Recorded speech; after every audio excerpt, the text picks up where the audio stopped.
दोस्तों, अगर आप मेरे चैनल पर आए हैं तो कृपया चैनल को सब्सक्राइब करने के साथ साथ बेल आइकन पर क्लिक करके ऑल पर क्लिक कर देना जी। हेलो दोस्तों, हमारे चैनल में आप सभी का स्वागत है। आज हम गीता अध्याय 3 के बारे में सुनेंगे। तो आइए दोस्तों सुनते हैं। अर्जुन बोले, हे जनार्दन, यदि आपको कर्म की अपेक्षा ज्ञान श्रेष्ठ मान्य है तो फिर हे केशव, मुझे भयंकर कर्म में क्यों लगाते हैं? आप मिले हुए से वचनों से मेरी बुद्धि को मानो मोहित कर रहे हैं। इसलिए उस एक बात को निश्चित करके कहिए जिससे मैं कल्याण को प्राप्त हो जाऊं। श्री भगवान बोले, हे निष्पाप, इस लोक में 2 प्रकार की निष्ठा साधन की परिपक्व अवस्था अर्थात पराकाष्ठा का नाम निष्ठा है। मेरे द्वारा पहले कही गई है। उनमें से सांख्य योगियों की निष्ठा तो ज्ञान योग से माया से उत्पन्न हुए संपूर्ण गुण ही गुणों में बरतते हैं ऐसे समझकर तथा मन, इंद्रिय और शरीर द्वारा होने वाली संपूर्ण क्रियाओं में कर्तापन के अभिमान से रहित होकर सर्वव्यापी सच्चिदानंद घन परमात्मा में एक ही भाव से स्थित रहने का नाम ज्ञान योग है। इसी को संन्यास, सांख्य योग आदि नामों से कहा गया है। और योगियों की निष्ठा कर्मयोग से फल और आसक्ति को त्याग कर भगवदाज्ञानुसार केवल भगवदर्थ समत्व बुद्धि से कर्म करने का नाम निष्काम कर्मयोग है। इसी को समत्वयोग, बुद्धियुक्त कर्मयुक्त, तदर्थ कर्म, मदर्थ कर्म, मतकर्म आदि नामों से कहा गया है।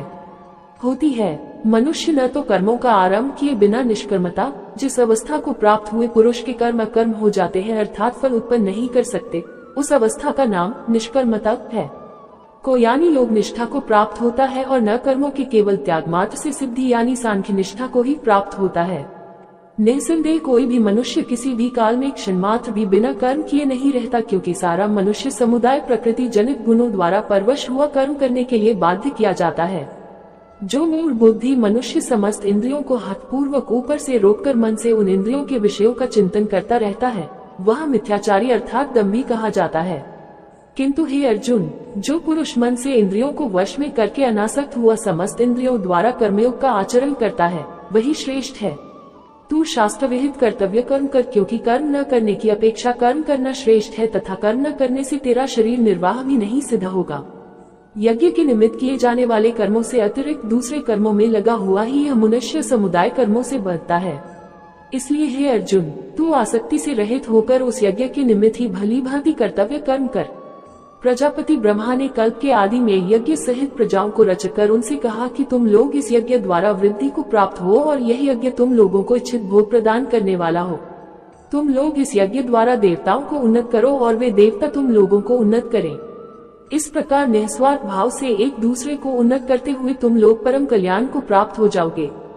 यज्ञ द्वारा बढ़ाए हुए देवता तुम लोगों को बिना मांगे ही इच्छित भोग निश्चय ही देते रहेंगे।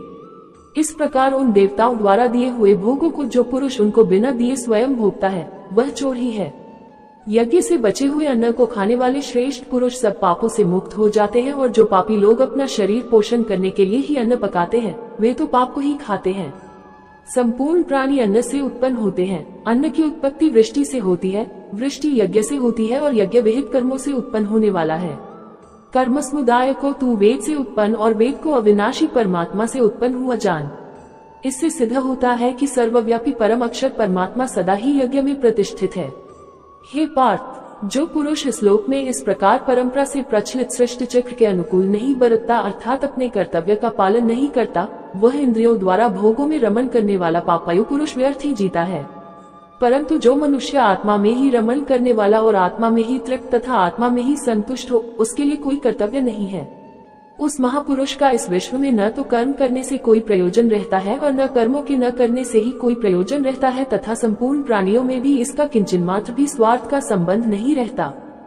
इसलिए तू निरंतर आसक्ति से रहित होकर सदा कर्तव्य कर्म को भली भांति करता रहे, क्योंकि आसक्ति से रहित होकर कर्म करता हुआ मनुष्य परमात्मा को प्राप्त हो जाता है।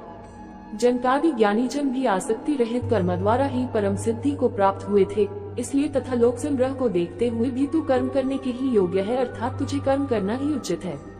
श्रेष्ठ पुरुष जो आचरण करता है, अन्य पुरुष भी वैसा वैसा ही आचरण करते हैं। वह जो कुछ प्रमाण कर देता है, समस्त मनुष्य समुदाय उसी के अनुसार बरतने लग जाता है।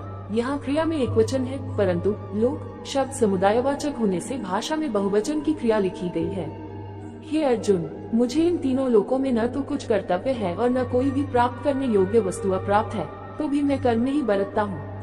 क्योंकि हे पार्थ, यदि कदाचित मैं सावधान होकर कर्मों में न बरतूं तो बड़ी हानि हो जाए, क्योंकि मनुष्य सब प्रकार से मेरे ही मार्ग का अनुसरण करते हैं। इसलिए यदि मैं कर्म न करूं तो ये सब मनुष्य नष्ट भ्रष्ट हो जाएं और मैं संकर्ता का करने वाला हूं तथा इस समस्त प्रजा को नष्ट करने वाला बनूं।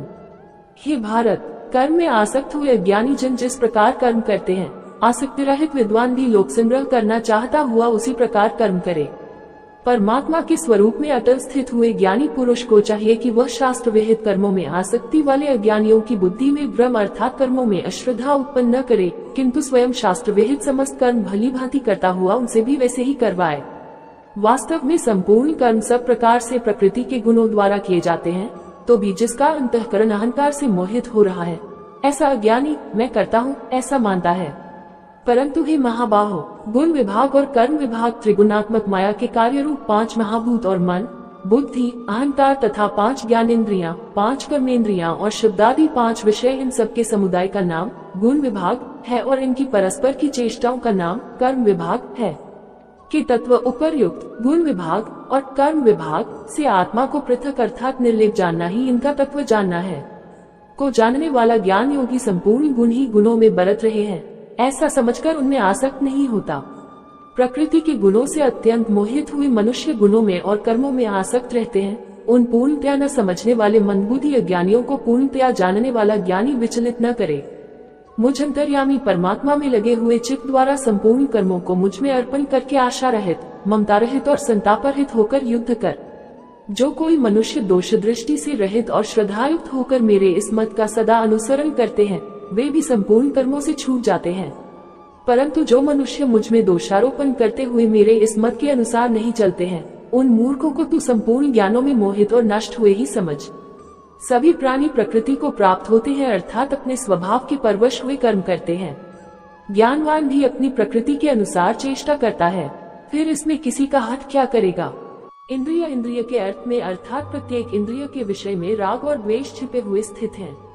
मनुष्य को उन दोनों के वश में नहीं होना चाहिए, क्योंकि वे दोनों ही इसके कल्याण मार्ग में विघ्न करने वाले महान शत्रु हैं। अच्छी प्रकार आचरण में लाए हुए दूसरे के धर्म से गुण रहित भी अपना धर्म अति उत्तम है। अपने धर्म में तो मरना भी कल्याणकारक है और दूसरे का धर्म भय को देने वाला है। अर्जुन बोले, हे कृष्ण, तो फिर यह मनुष्य स्वयं न चाहता हुआ भी बलात् लगाए हुए की भांति किससे प्रेरित होकर पाप का आचरण करता है। श्री भगवान बोले, रजोगुण से उत्पन्न हुआ ये काम ही क्रोध है। ये बहुत खाने वाला अर्थात भोगों से कभी न घाने वाला और बड़ा पापी है। इसको ही तू इस विषय में वैरी जान। जिस प्रकार धुएं से अग्नि और मैल से दर्पण ढका जाता है तथा जिस प्रकार जेर से गर्भ ढका रहता है, वैसे ही उस काम द्वारा ये ज्ञान ढका रहता है। और हे अर्जुन, इस अग्नि के समान कभी न पूर्ण होने वाले काम रूप ज्ञानियों के नित्य वैरी द्वारा मनुष्य का ज्ञान ढका हुआ है।